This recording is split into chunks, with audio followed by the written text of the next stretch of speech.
Let's watch episode 3 of The Pitt. It is streaming on Max. It is a very realistic take on what actually happens in the emergency department, the stuff that we are dealing with on a daily basis. And yes, it's got Noah Wiley in it. Weak and dizzy, no thanks.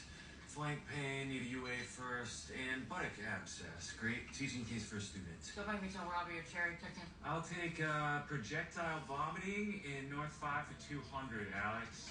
Every patient in an emergency department gets triaged. You're triaged 1 through 5. 1 is the most critical, 5 is the least critical. Usually there's like a fast track or an urgent care side that does like the 4s and 5s. And then the 1s, 2s, and 3s are in like the main ER. You are supposed to pick up the next patient in line who is the most critical, who has been there the longest. If you pick up a different patient, one that maybe is easier, more fun, less gross, less stinky, whatever, that's called cherry picking. You are not supposed to cherry pick unless maybe it's the end of your shift. Cherry picking is against the rules. Hi, Sammy girl. Car pulled up. There was an unresponsive girl. They went out, got a stretcher, brought her back in. They gave her Narcan, and pop, she's awake. Narcan reverses opiates, overdoses very quickly. And it works just like that. Like, they're unconscious, they're not breathing, and then all of a sudden, pop, there they are. It's wild.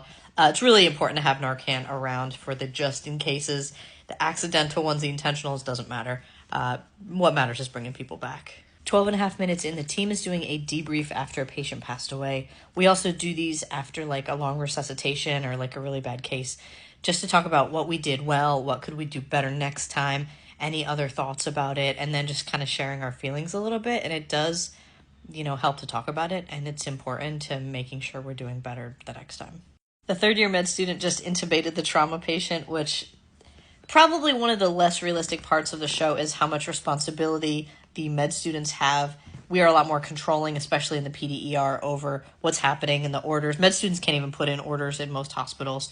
But it's a somewhat elective intubation because they're getting ready to take him to the OR, but still, No matter how good you are or how hard you try, you are going to make another mistake.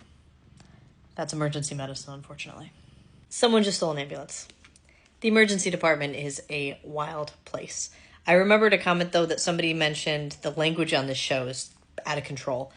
It's not an exaggeration. This is, even in a PDER, kind of what it sounds like behind the scenes.